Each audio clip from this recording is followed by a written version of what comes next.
Hello everyone, this is Logan589XP here for another episode of the Nin-Cast here on September 17th of 2021. And today, I'm here to give my thoughts, or quick thoughts rather, on Shang-Chi and the Legend of the Ten Rings, as well as my predictions for the upcoming, not yet announced, but we all know it's coming, September Nintendo Direct. But before we talk about that, a few thoughts on Shang-Chi and the Legend of the Ten Rings. First things first, I'm late on this one. I'm completely late. I'm like 2 weeks late. My fault. But I didn't really have any control over it because the person I go to see these movies with, that's just the time frame that they had set up. So I don't know why it took this long personally. I'm guessing they were just busy and this is just the time frame that they had, that they were available. But, you know, it is what it is. Life happens. It wasn't that big of a deal anyway. I mean, this wasn't a movie I was dying to see in the first place, so, you know, wasn't that big a deal. I also wasn't spoiled in anything either, so that's good too. But anyways, enough with that. What do I think about Shang-Chi and the Legend of the Ten Rings? It is a good movie. Now, I know that's not exactly a shocker. That's not exactly a hot take. Pretty much everyone likes this movie. Like, there's not that many people that don't like this movie. This movie has been, by all means, a critical and financial success. Is it the best MCU movie ever? No. Is it revolutionary? No. Is it this, and that? Also no. But is it a good movie? Yes. I genuinely liked this movie, and I wasn't expecting to like this movie as much as I did, to be honest, because I, going in, was basically expecting to like it more than Black Widow, and I thought Black Widow was okay, so not that much. Like, Black Widow is a movie I mainly saw out of just obligation to the MCU and the character more than anything else, even though it was obvious that the movie basically didn't need to exist at that point, for all the reasons everyone's already stated, and I stated myself in my Black Widow discussion I did when that came out, so if you want to hear more of my thoughts on Black Widow, you can go watch that. But Shang-Chi, though, Shang-Chi is not okay. It's genuinely good. Like if Black Widow is a C, Shang-Chi's a B. It's a genuinely good movie. Good characters, good story, good, atmosphere, visuals, the fight choreography, as everyone said, is pretty good. Like, the fight scene on the bus, as well as some of the ones we get later. The big third act brouhaha is good. There's pretty much nothing in this movie I don't like. I don't have any real complaints about this movie, which is kind of weird because I feel like every MCU thing so far in Phase 4, I can be like, there's something I can be like, yeah, that could have been better, or maybe like, I didn't really care for this too much, but honestly, there really wasn't anything in this movie I didn't like. I liked pretty much everything. There were, I think, one or two lines I was kind of like, do we really have to do this? Like, there were one or two, like, kind of, like, obvious, like, comedic lines that I wasn't really big on, but that's it. That's it. The vast majority of the movie I liked. They also made this isn't really a thing that, like, really makes the movie or whatever, but I kind of liked some of their references. Like, for example, like, probably the reference that I liked the most was at the end where, what's her name? Katie was like, hey, you did like a Kamehameha or something. I liked that. I mean, it's an Asian superhero movie, so I guess them referencing a Kamehameha, or as the rest of the world calls it, or at least as I call it, just a Kamehameha.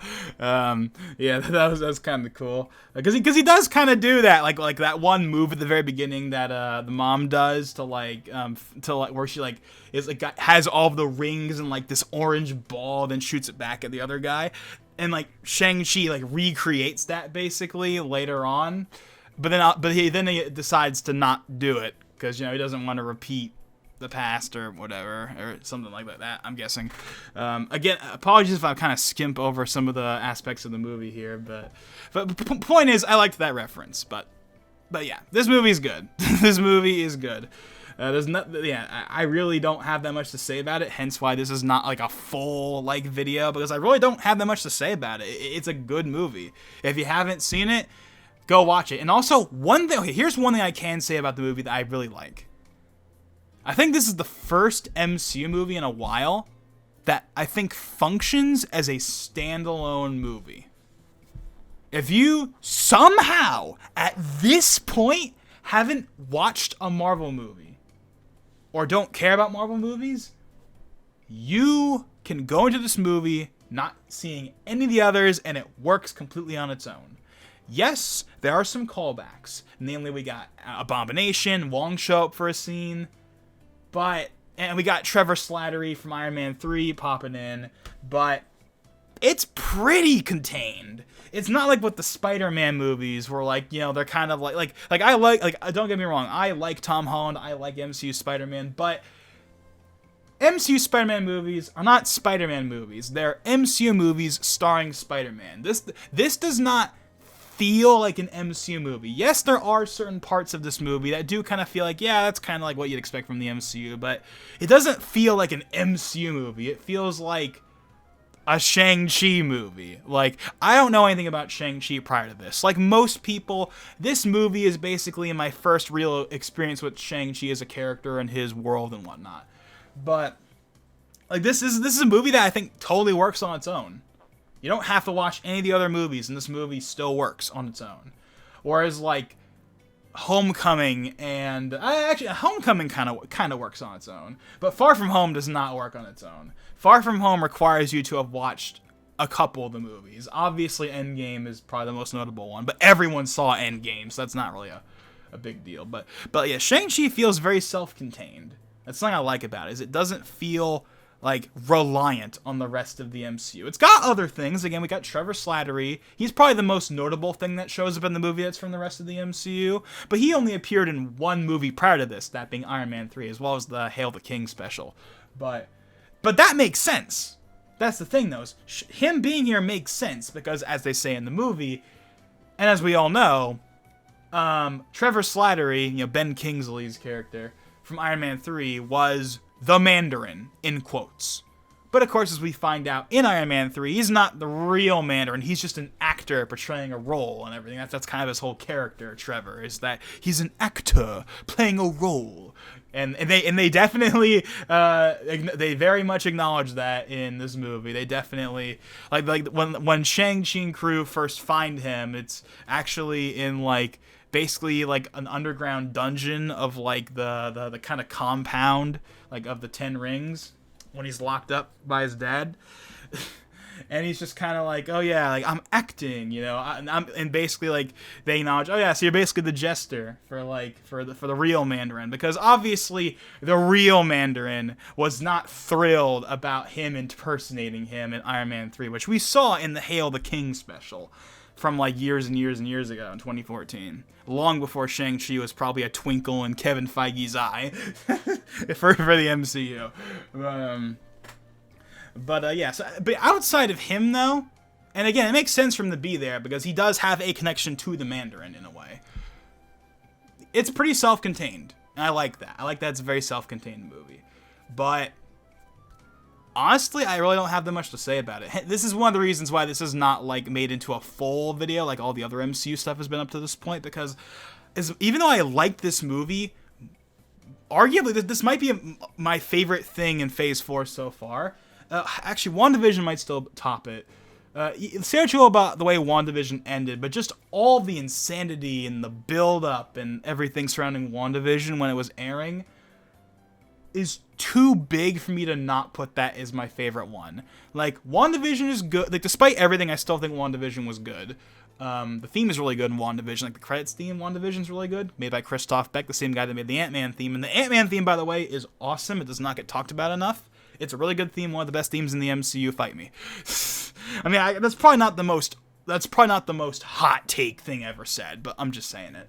But yeah, WandaVision's good. Falcon and Winter Soldier, looking back on it, I would say it was okay. Not okay, but like I would say an upper echelon of okay, if that makes any sense. It wasn't bad. It had some cool stuff in it. But I definitely liked WandaVision and Loki more, at the very least. So, I don't know, I'd probably give Falcon and Winter Soldier a high okay or a low good. WandaVision is like a medium to high good, and then Loki is like a medium good. Black Widow is a very middle of the road okay. I thought Black Widow was very much okay, but that's all I was expecting out of it because it came out way too late and it was about a character that that already died. So I didn't have any expectations going into Black Widow. So when I saw Black Widow, I was like, yeah, that was it was nice to go to the theater again. It was fine. No real complaints with it. It sets up the Hawkeye show, of course. So there's that. Probably the most notable thing we got out of Black Widow, in my opinion. Obviously, Yelvana is also set up, but that's a whole other thing. Anyways, point is, Shang-Chi is definitely better than Black Widow. It's easily a tier above. Like, if Black Widow is a C, Shang-Chi is a B. It is a solid, genuine... Like, it's probably... I'd say it's on par with WandaVision for me. Like, maybe not quite as high, because, again, WandaVision, all the stuff surrounding WandaVision is too big of a thing for me to not have that be higher. But Shang-Chi is definitely, right below WandaVision for me. At least if we're comparing, if we're just talking about the movies, it destroys Black Widow. If we're talking about Phase 4 as a whole, it's probably my second favorite thing in Phase 4 so far. Genuinely good characters, good story, good visuals. The choreography with the fighting is really good, of course, as I'm sure we all know at this point. I have no real complaints with Shang-Chi. It's a really good movie, and if you haven't seen it, go watch it. And that's pretty much all I have to say about Shang-Chi. It's pretty good. Going into it, I thought it was going to be kind of okay, or at least I would think it was alright. I'd think, yeah, that was good, that was alright. That was pretty much what I was expecting. No, it was better than I thought it was going to be. It was better than I thought it was going to be. I didn't think the movie was going to be terrible by any means, but I didn't think it was going to be amazing either. And to be fair, I didn't think it was amazing, but it was good. It was genuinely good. If you haven't seen it, go watch it. You will not regret it. So, actually, one last thing before we move on to the Nintendo Direct discussion. Let's talk about the post-credit scenes. Well, there's two of them, but let's focus on the main one. The first post-credit scene. So, I did not have this spoiled for me. The post-credit scene involves Wong. Okay, I knew about that. Okay, I knew that Wong was involved, but I didn't know how. I just knew that Wong was there, which didn't surprise me because I figured, oh yeah, they're probably gonna have a tie-in to Doctor Strange, which they actually don't do. I was expecting a Wong, Wong will return in Doctor Strange in the Multiverse of Madness or something at the end, but no, or Shang-Chi will return in something or whatever, but no, it's not that at all actually. Although we do get a blank will return thing in the next post-credit scene when we'll get to that in a second. So the first post-credit scene, the main one, involves Wong and Katie, leaving their kind of bar or whatever, talking to their two friends from the beginning of the movie, and of course they're not believing anything really.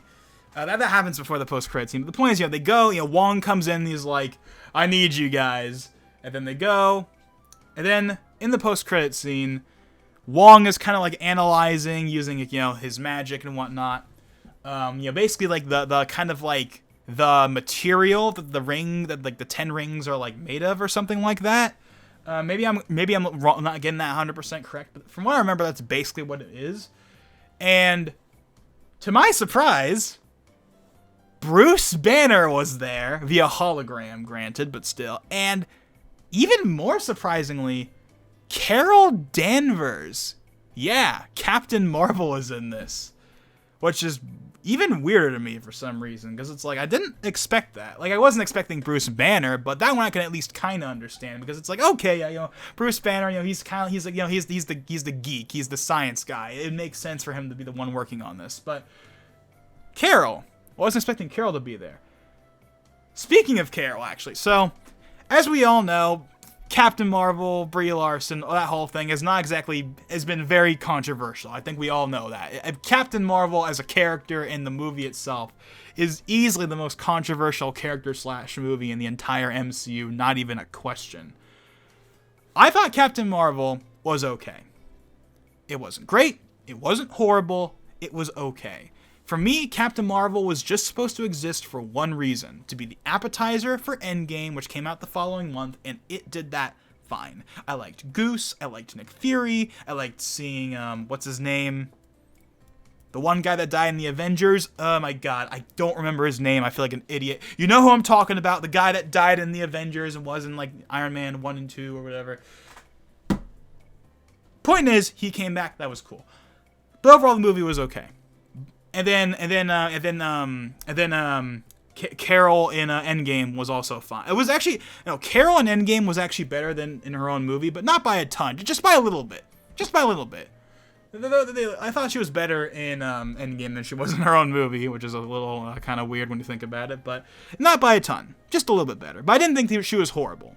I was very much in the middle when it came to Captain Marvel, the character. I didn't think she was amazing. I didn't think she was the worst thing ever. I thought that she was just kind of okay, and I thought, you know what? She's rough right now, but she'll get better over time. And you know what? This might be a sign that Carol Danvers is going to improve, similar to how Thor did over time. And you want to know why? She's only in this post-credit scene for like 15 seconds, but no hyperbole, she is better in this 15 seconds than she is in the entirety of her own movie and Endgame. And again, this is coming from someone that didn't even hate her, but she's better. She's genuinely better in this post-credit scene than she was in those two movies. And that's a good thing. That's a good thing. That gives me some real hope for when the Marvels comes out. I mean, I was already pretty much under the opinion or under the idea that, oh yeah, the sequel to Captain Marvel is going to definitely be better than the first one because they're going to iron out her character more and she's going to be more, she's not going to feel as weird. Like, I think, I already knew they were going to improve her character in the sequel anyway, but the fact that she's already improved in this post-credit scene gives me some hope, and I like that. So, I don't know. That's probably the most notable thing that come out of this post-credit scene, to be honest. It's just like, hey, Captain Marvel's actually all right now.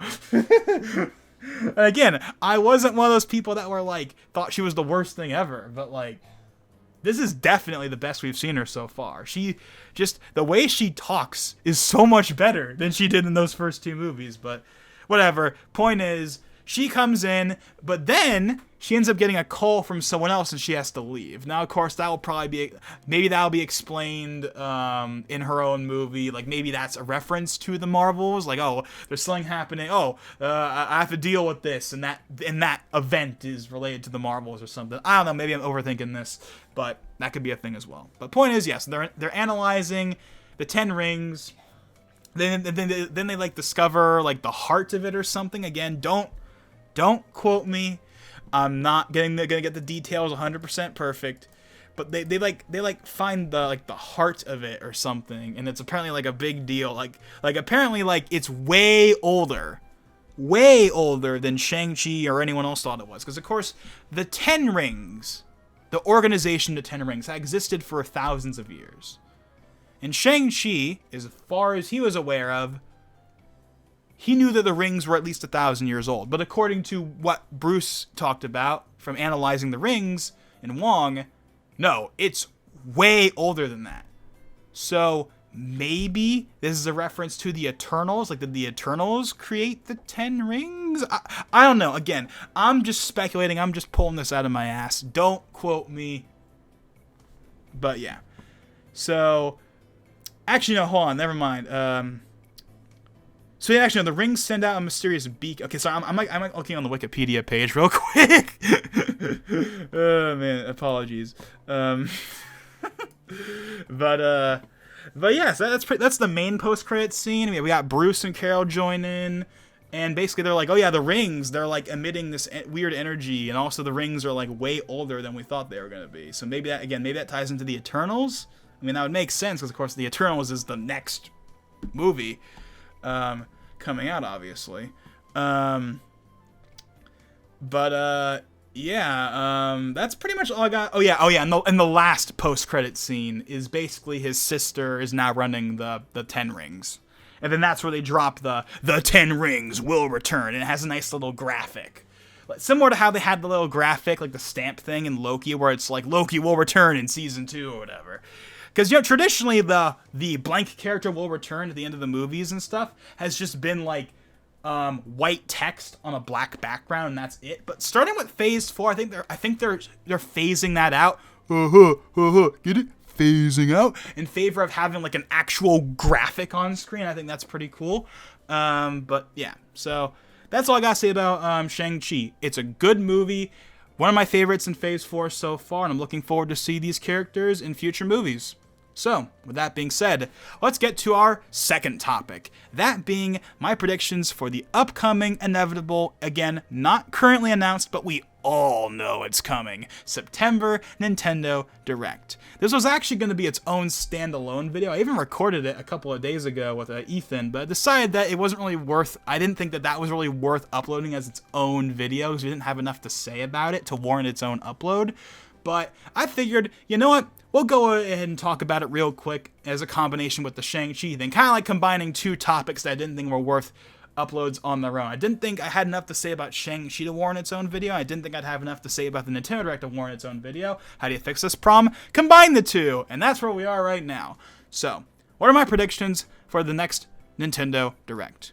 Well, first things first, let's talk about some third-party stuff. Not a ton to say about this one, of course, but I figured let's go and talk about it real quick.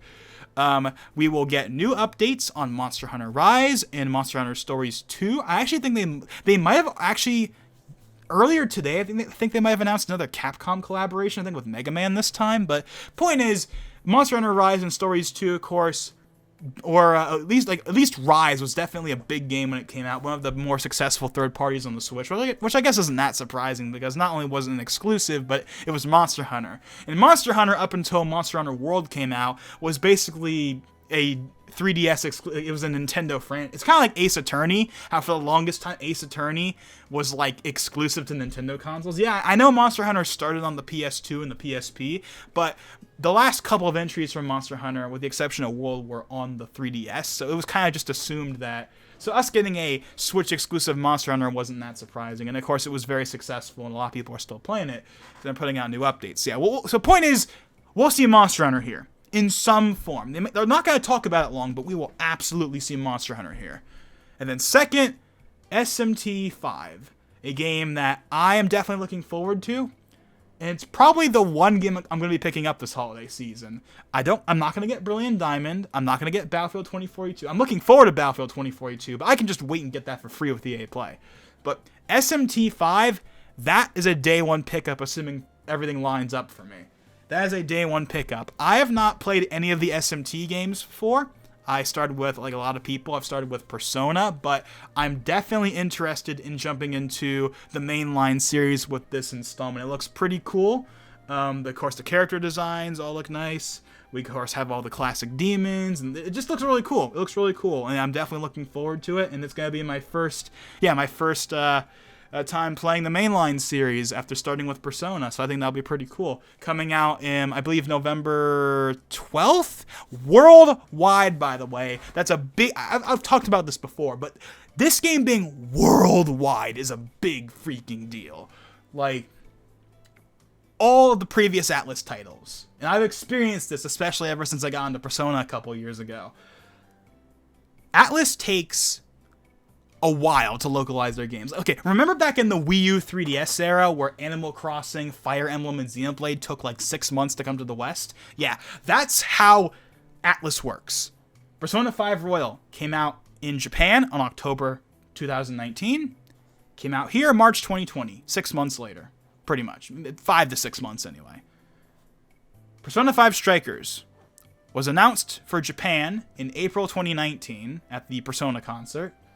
Came out over there in February of 2020, and only got announced for the West in December of last year, and then came out in February. The wait for Strikers, or as it was, Scramble at the time, was really ridiculous in my opinion. I know the pandemic was happening, but that was frustrating me. I was like legitimately waking up every day for months, just checking to see if did they announce it? Did they finally announce the localization? Man, but thank God those days are behind us. I don't think that's going to happen again, because SMT5 is for the first game that's going to be breaking that trend, because SMT5 is the first big Atlus game.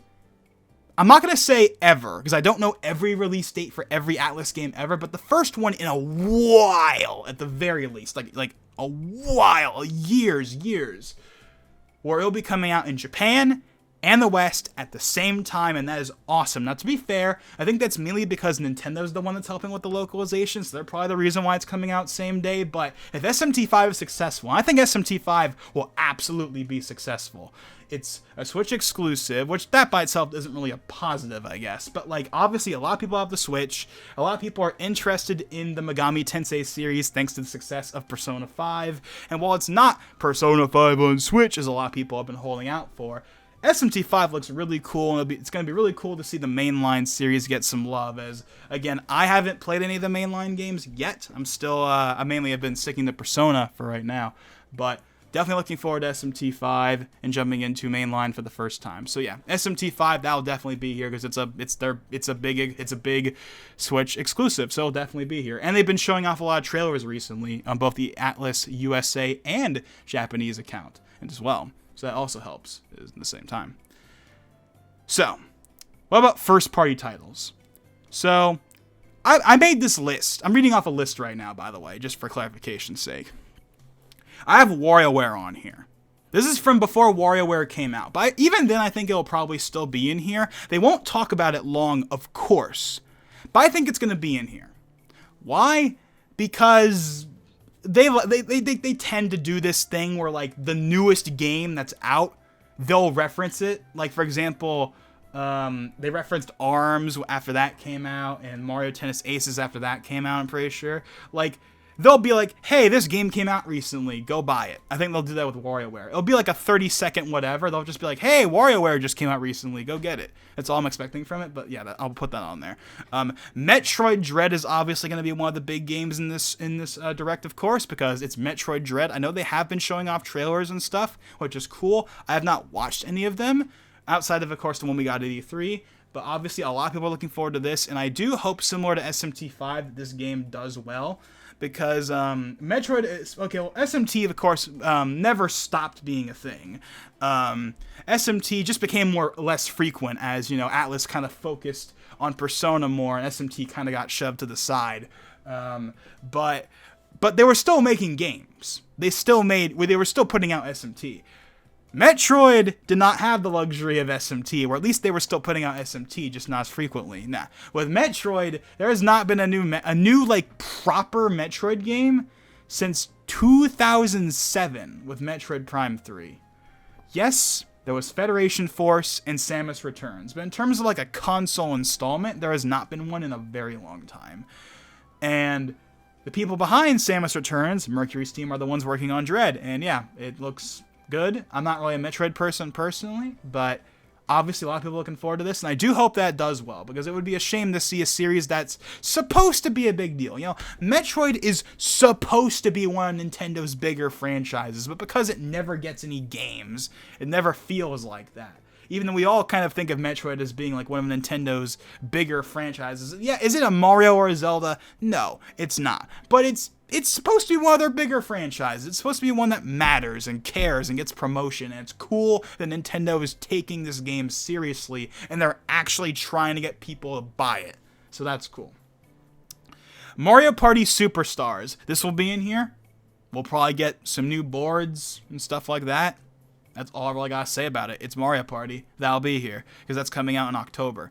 Nintendo Switch Online. So, of course, September is the month where most people are going to be renewing their subscriptions to Nintendo Switch Online. And therefore, Nintendo needs to put out something new. 2018 gave us NES. 2019 gave us SNES. Last year we didn't have anything, but that was mainly because of the pandemic. This is 2021, and there have been rumors about Game Boy for a while now, but especially as of late, about Game Boy and Game Boy Color being added to the service in September. Honestly, I have no reason to doubt this, because I can just see Game Boy being next. A lot of people want N64, but honestly, the more I've thought about it, the more I'm like, yeah, they would do Game Boy first. But what's kind of funny about it is that it's Game Boy and Game Boy Color, not Game Boy Advance, which just sounds like such a Nintendo thing to do, right? We'll give you a Game Boy and Game Boy Color, but not Game Boy Advance, aka the one that most people would want anyway. Now, but I think the main problem that's going to come from having Game Boy, as cool as that'll still be nice to have, is what's the number one game people are going to want with Game Boy on Switch? Pokemans. They're going to want Pokemans. We'll talk about the newer Pokemans games in a second. But they're going to want their Pokemon Red. They're going to want their Pokemon Blue. They're going to want their Pokemon Gold and Silver. They're going to want their Pokemon Yellow. They're going to want their Pokemon Green if you're in Japan. They're going to want the Pokemans. But I think, and most people would agree with me on this. But yeah, I like most people, yeah, we're not going to get it. I don't think ever. Oh, sorry, what I mean by that is I don't think we're never going to get it. I just don't think we're going to get it at launch. Maybe not even within the first year. I think we will get it, but they will drag their feet with it.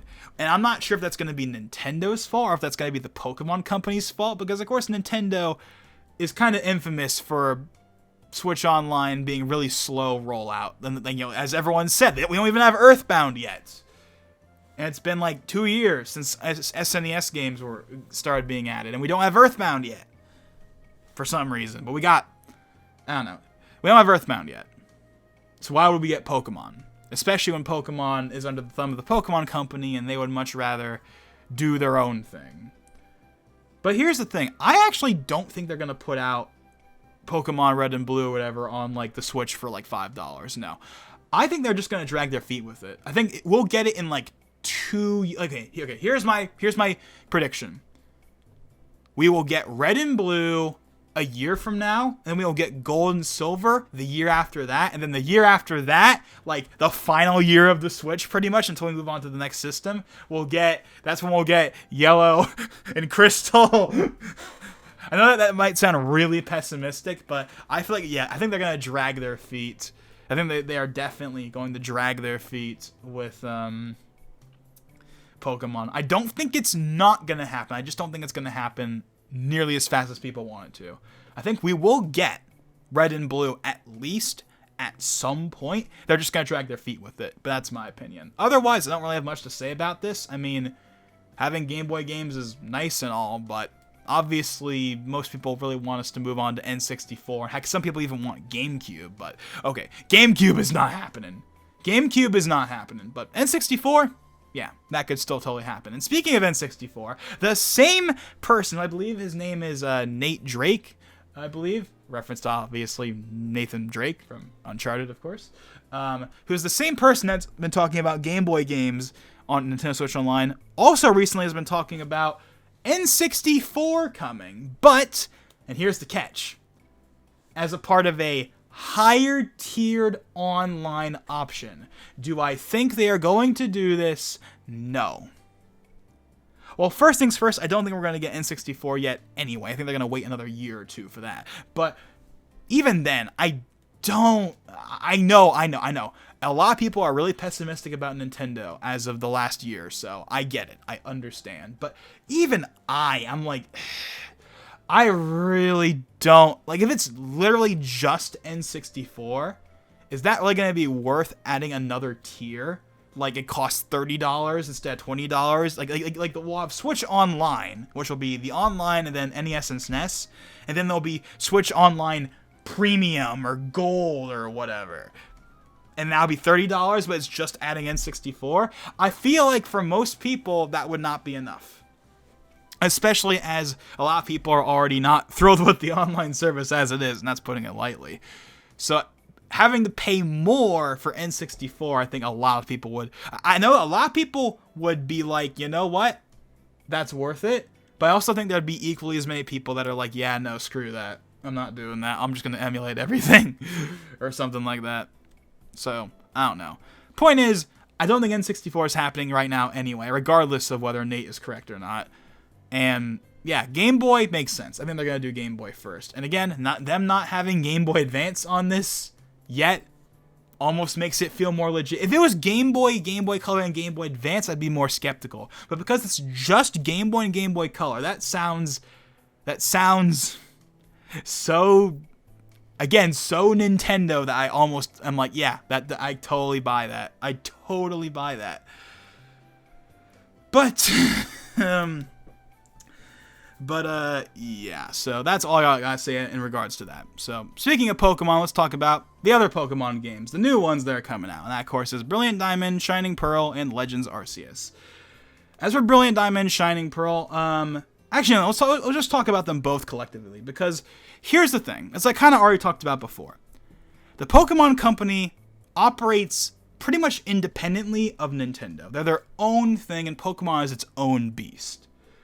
And that's the reason why they renamed, that's the reason why Pokemon stuff is almost always announced and shown as in its own presentation, but especially why, for the longest time, Pokemon Directs were just that, Pokemon Directs. But starting last year, they renamed it to Pokemon Presents. And I think that was on purpose, because I think that was just to further solidify that, yes, Pokemon is its own thing that doesn't have to conform to Nintendo and what they do. We can do our own thing, and that's pretty much what they do as is. And because of that, I think there's a good amount of people that are thinking to themselves, you know what, they might not show it here. I mean, it wasn't at E3. It wasn't at E3, so why would it be here? I feel like it would be here, because I feel like we're approaching the release date enough, at least for Brilliant Diamond, Shining Pearl. I feel like it has to be here. Are they going to show anything new? I mean, if they do, it probably won't be anything too amazing. I mean, at this point, as far as we can tell, Brilliant Diamond, Shining Pearl, unlike the other remakes we've had so far, this one seems very like we're trying to be as accurate to the originals as we can. Which, in some respects, I like, but in other respects, it's kind of like, well, if it's literally the exact same game, just in HD, then what makes it special? Heart Gold and Soul Silver, consider many to be the greatest Pokemon games, including myself. I love Heart Gold and Soul Silver. It's the one I put the most hours into. Heart Gold and Soul Silver is not Gold and Silver. I mean, it is, technically, but there's way more to it than that. Same goes for Omega Ruby and Alpha Sapphire. Not to the same extent, of course, but Omega Ruby and Alpha Sapphire are different enough to be considered their own thing. Same goes for Fire Red and Leaf Green to Red and Blue. Brilliant Diamond and Shining Pearl, I feel like, is going to be... It's going to be very faithful to the original, but maybe too much. To the point where there's no reason to get it if you've played the original. If that makes any sense. I mean, am I going to get it? No. And this is coming from someone that's been waiting for Diamond Pro remakes for a long time. But the fact that it's not in the Sword and Shield engine, and I don't hate the chibi art style necessarily, but I definitely would have preferred like the Sword and Shield art style. I know the Sword and Shield graphics aren't exactly highly revered or anything, but like, that's what most of the previous remakes have done. Fire Red and Leaf Green uses the Ruby and Sapphire engine. Heart Gold and Soul Silver used the Diamond and Pearl engine. And Omega Ruby and Alpha Sapphire used the X and Y engine. Although it's a bit more modified. Obviously because they have to maintain the grid layout of the older games. But it's still like in that same style. But this game is different. But there's a reason for that. The reason why it's way more faithful and way more close to the original is because Game Freak is not the one working on it. Yeah, for some reason you don't know at this point, Game Freak is not the one that's actually working on this game. It's actually ILCM, I believe is their name. They're like a random no-name developer that no one's heard of until now. Now Masuda is overseeing it, and Game Freak is overseeing it, and I think they are composing the music for it, but that other company is the ones making it. Because Game Freak is working on... Because they're currently working on, of course, Legends Arceus. That's their main thing right now. So that's probably the reason why they feel so different than previous remakes, and why they're a lot more straight-up faithful. But, I don't know. Point is, I think the game has a good chance of being here. It's not guaranteed. The Pokemon Company could always just do their own... just announce stuff on their own, or whatever, but I think there's a good chance they'll be here. Same goes for Legends Arceus. They're pretty much always showcased together anyway, so I'm going to throw Arceus in here. This is the one I think most people are looking forward to. I kind of feel like the Diamond Pro remakes got very much overshadowed by Legends Arceus, especially after the Diamond Pro remakes didn't end up quite being what people wanted, because again, people were hoping for like the Sword and Shield visuals. They gave it like a true different, that made the game feel like a true remake, whereas like having the game be 2.5D chibi, it's more accurate, but it makes it not as much of an improvement, It doesn't feel like a remake in the same way that if they use the Sword and Shield visuals, that would be a remake.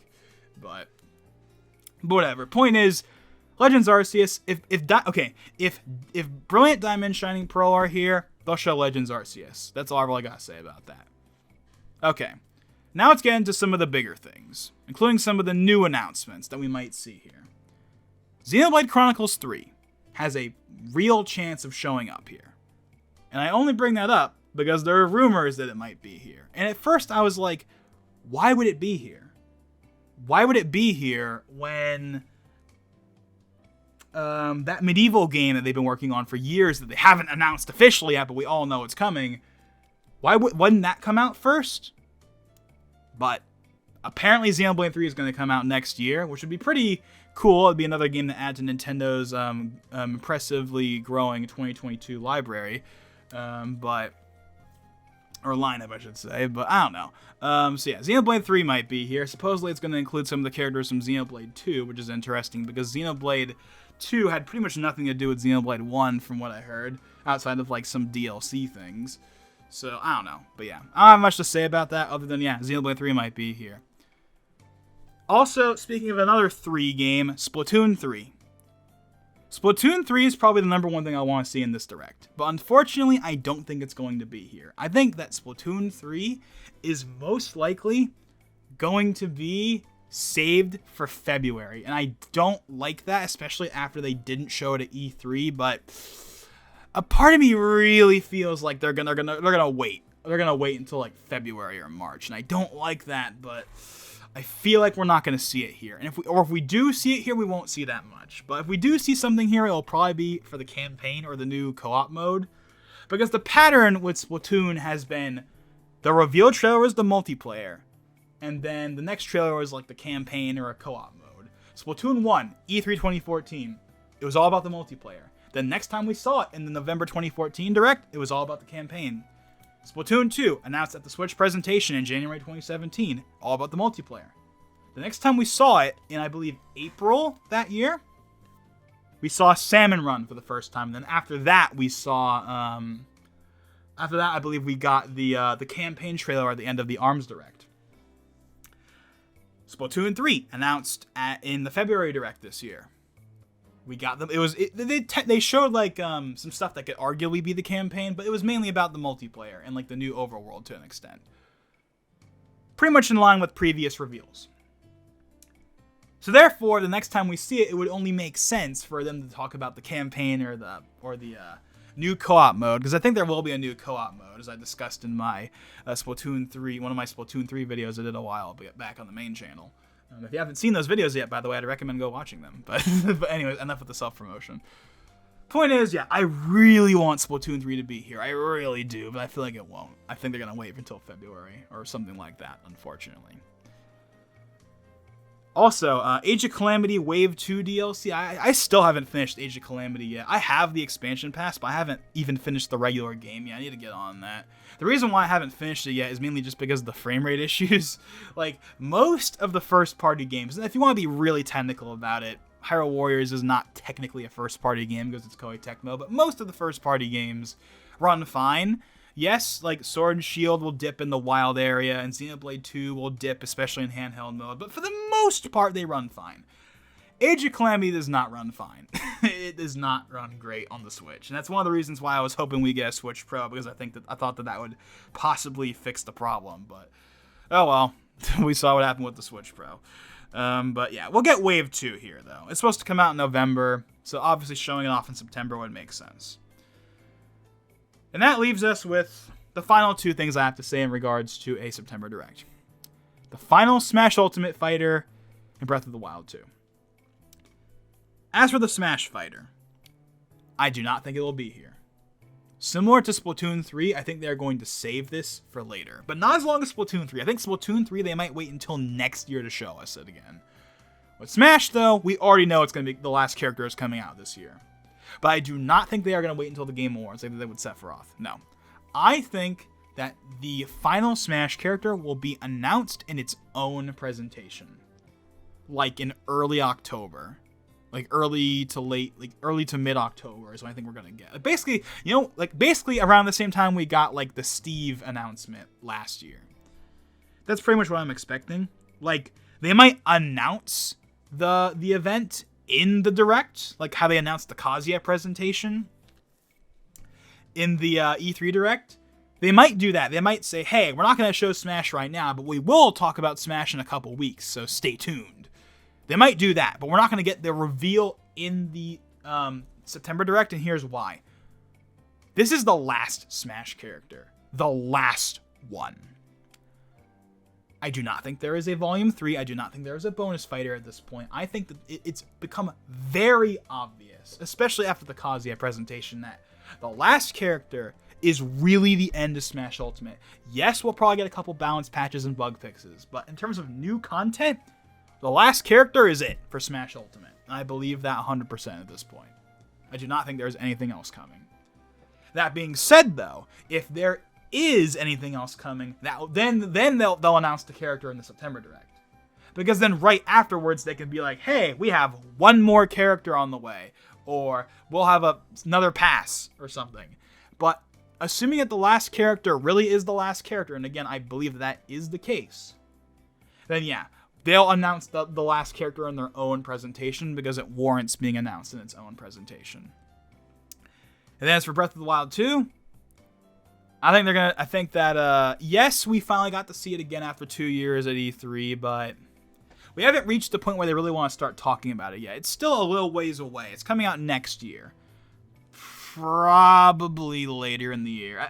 Originally, I was like, nah, it'd be earlier in the year, but now I'm kind of like, it probably is going to be the 2022 holiday title, if we're being honest.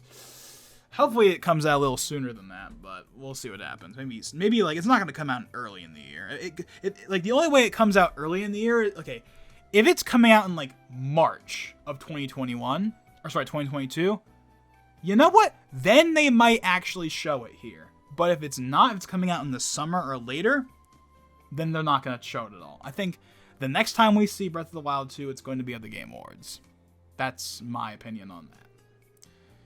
And that being said, that's all I really gotta say. So that was my thoughts on Shang-Chi and my predictions for the inevitable upcoming September Direct. So, what do you guys think? Did you like Shang-Chi? Did you think it was good? Did you think it was bad? Did you think it was alright? You looking forward to seeing the future of Shang-Chi and these characters in the MCU?